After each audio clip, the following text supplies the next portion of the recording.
உங்களுக்கு தெளிவாக தெரிவித்துக் கொள்ள விரும்புகின்றேன். நான் உங்களிடத்தில் எதிர்பார்ப்பது வேறு ஒன்றுமில்லை, உங்களுடைய அன்புதான். என்றைக்கும் உங்களுக்கு விசுவாசம் உள்ள தம்பியாக நான் இருப்பேன் என்பதை மட்டும் நான் தெரிவித்துக் கொள்ள விரும்புகின்றேன். எல்லாரும் ஒரே சொல்லுங்க.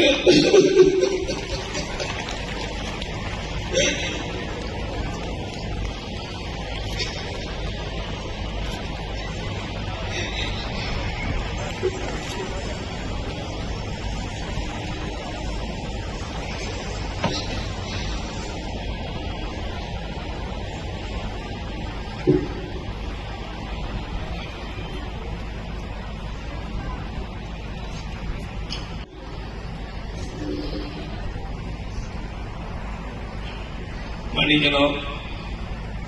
உங்களுக்கு தெரியும், இந்த கட்டடத்தெல்லாம் கட்டி இந்த கல்லூரி போனாங்க.